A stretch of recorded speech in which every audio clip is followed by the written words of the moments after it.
YouTube friends. I know it's been a while since you've seen a video from us. Unfortunately, during the winter, we don't have a lot of projects going on, and so we don't have a lot to show you. And this last month, we've dealt with a couple rounds of sickness and then the holidays. So now that that's all over with, I wanted to bring you a video updating you on our chickens. We have 12 Buff Orpington chickens, and they're about 4 months old now, and they just started crowing about a week ago now. So we know it's time to go ahead and butcher the roosters that we don't want to keep. We're planning to keep all of the hens. We have 4, maybe 5 hens, and the rest are all roosters, and we plan to keep 1 rooster, but for now we're just going to butcher 6 of the roosters that we don't want to keep. And sadly this year we are unable to butcher our own chickens. We're just not set up to do that right now, and we don't have the equipment. So we're going to go ahead and we're going to hire a local Amish family that does butchering, and we're going to have them butcher them for us. We have butchered chickens in the past, helping some friends out. It was a lot of fun. It was a great experience, but we're just not ready and set up to do it at this time. In the future, we will go ahead and butcher our own chickens, but again, we're just not ready. And the chickens are ready to be gone. The coop is getting too small. They're getting too big for our coop size, and there's a little bit of fighting going on, so we need to kind of empty out the coop a little bit. So we're gonna go ahead and we're gonna load up those chickens, and we're gonna take them to get butchered.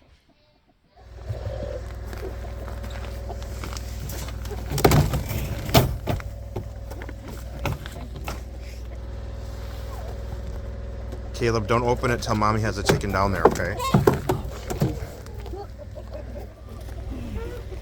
Okay, shut the door, Caleb. I know your friends are in there. You get to go in this special one. When you're ready, Caleb, just... Ready. Ready? Yes. Yeah. Go, go. Just set him in. Just push him down in.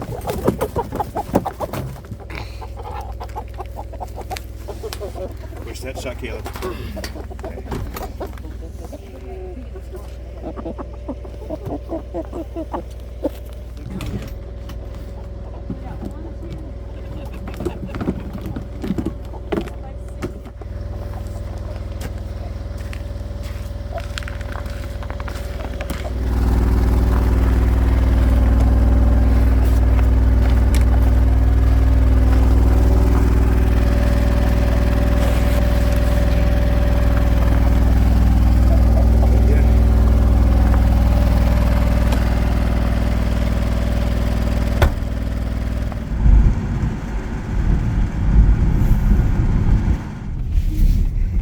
Are they making noise back there?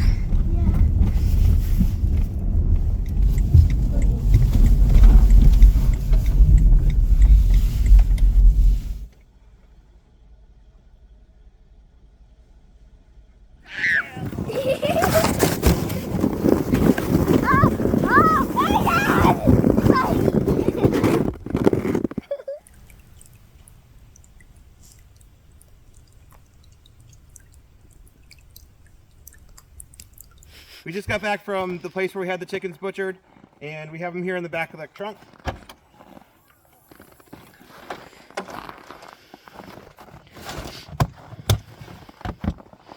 And there they are.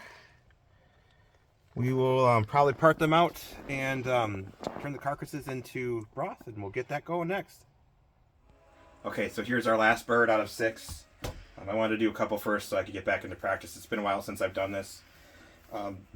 But here's what we're doing. We're parting off the wings and the thighs and the legs, separating the breast meat because we'll use that for specific meals. And then patients will get the meat off of these over time as she pulls them out and needs it. But here's how we do it. We just take off the wings first. So I'm going to open the wing all the way up and find this piece of skin right here. And that tells me just where to start cutting. Kind of just cut until I feel the bone. Sometimes the bone releases just from the weight of the bird like this one did. The bone already released. And I can literally go between the 2 pieces of bone and take a wing off. I usually do one side of the bird at a time. So next I'm going to take off this right side of the bird, the thigh and the leg. So I need to open up the hindquarters here. So get myself a little slit, break it open, and there's a line right here. Just going to go along that line. Get this skin up here, and then I'm going to break the bone the rest of the way, It already popped, so I've got a line here now I can cut on in between the bone and the joint.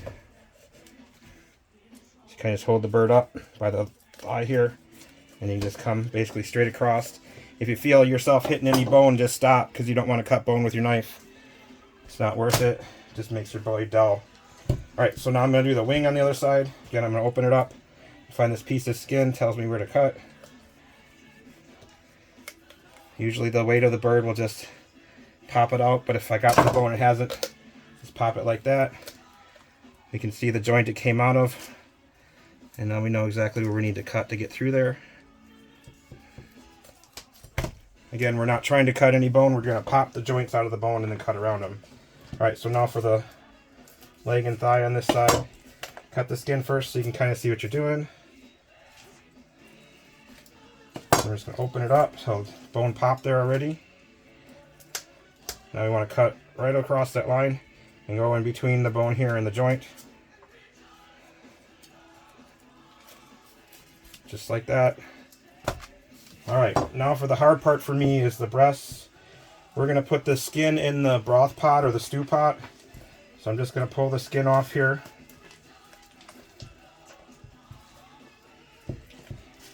You could use a knife. For me, this just works.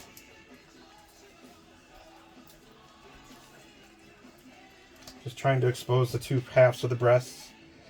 What I do is I look for this front bone up here, and I try to get this first piece right here cut so that I know where to start. And then I actually just peel it out. So I peel the bottom here, or actually it's the top of the bird underneath the right wing here. If you need a knife to help you.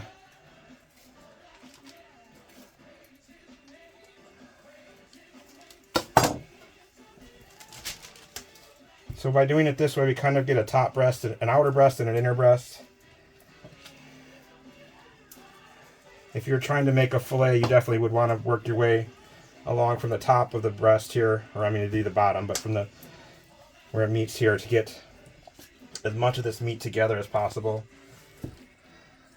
Alright, so the outer breast is now kind of disconnected. So just follow the breastbone there and just comes right off. That's going to be the tougher piece of meat on the breast. These were roosters. They weren't particularly what's known as meat chickens. So right now I'm getting this inner breast out. I don't know what the right name for this muscle is, but it's a whole nother muscle group in here. And you can usually just get your finger in here.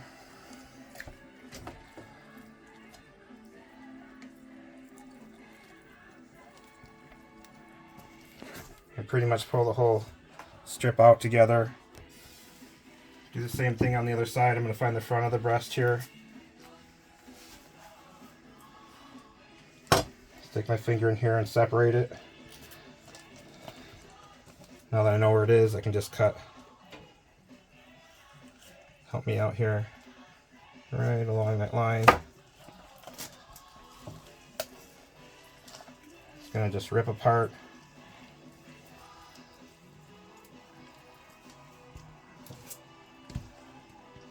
Because I'm right-handed, I'll start at the back of this one.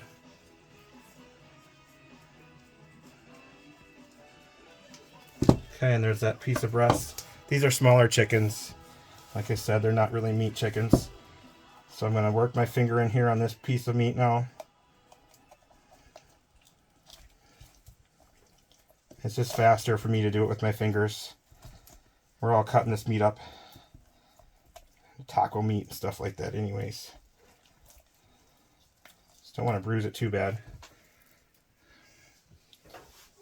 Just a little piece before we can grab that now. So these carcasses are going to go in a pot, and we'll cook them for about 2 hours to get the meat to release off of the bone. We can show you that pot in a minute, but it's a big old pot with a strainer inside of it. So we're putting the carcasses inside the strainer with some water. We'll boil them for about 2 hours. Well, not boil. You want to stay below boiling. You don't want to boil. So we'll stay probably around 200 or less degrees. All the meat will release from the carcass, and so then we'll pull up the strainer and work through the bones and pull all the bones out and separate the meat and put that aside, taco meat, stuff like that. And then we'll put the carcasses back in and cook them again for another several hours to get it all the way into broth. Okay, so here's the pot Steve was talking about that we're going to start making the broth in. It's got a strainer piece to it, so we're going to put all of the chicken pieces and seasonings and vegetables in there so that it's easy to pull out and get whatever chicken comes off those bones. But my pot is not very big. I only got 2 birds in there, so these birds I'm going to wash up and then put in a Ziploc bag and kind of continue the process as those chickens get done. So just gonna rinse them off. There was some feathers still there, and just make sure that there's nothing left on it that we don't want.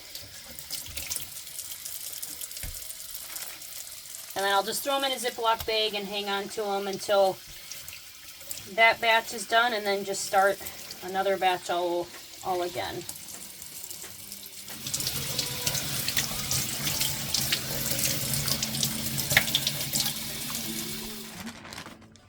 We'll see if I can get them all in one bag here.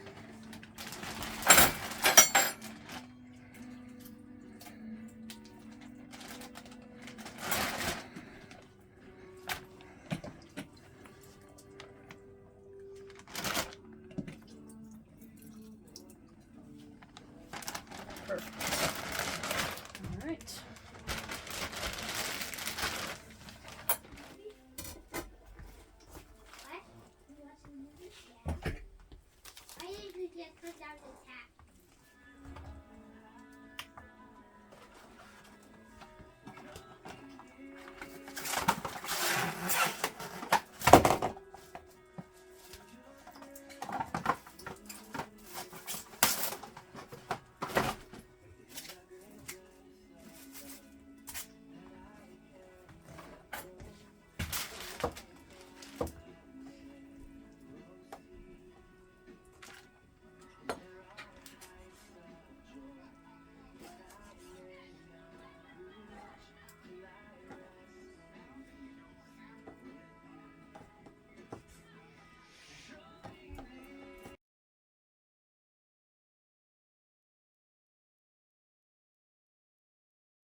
Okay, so now that the roosters are out of the coop, the remaining chickens seem really happy.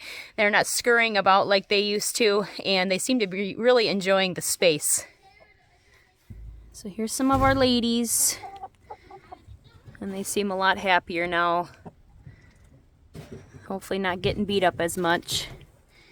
Here's one of our roosters. We ended up with 2 roosters. Ended up keeping 2. We just decided that was easier to have 6 butchered, and then decided a later date if we were going to keep 2 or if we're going to get rid of 1. And here's the other guy.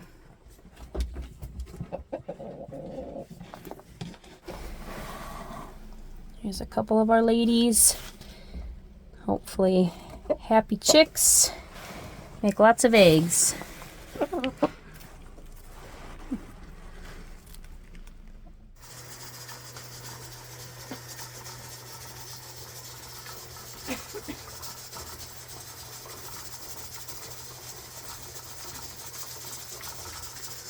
All right, babe, so what's inside there?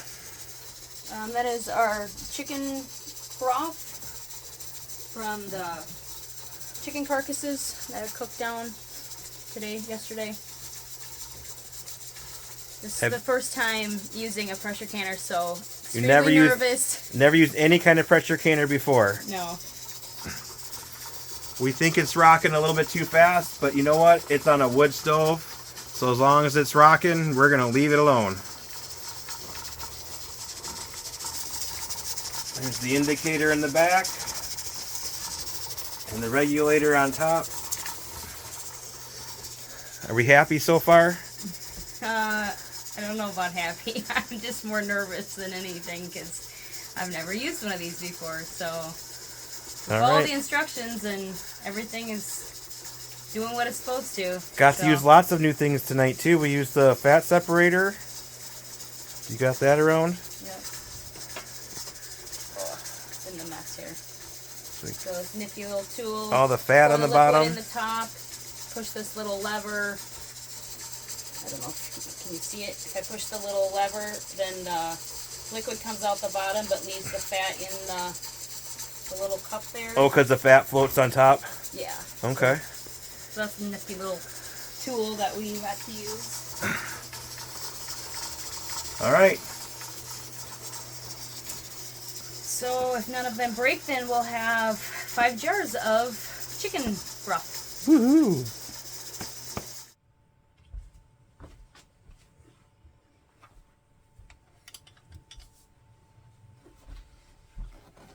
Okay, after having 6 roosters butchered, they averaged out to be 3.5 pounds a piece. And even though that's not as big as we were hoping for, the coop was just getting too small for 12 chickens, and so some of them needed to go. So the meat has all been processed and bagged up. I got to get it in the freezer. So for now, that's that.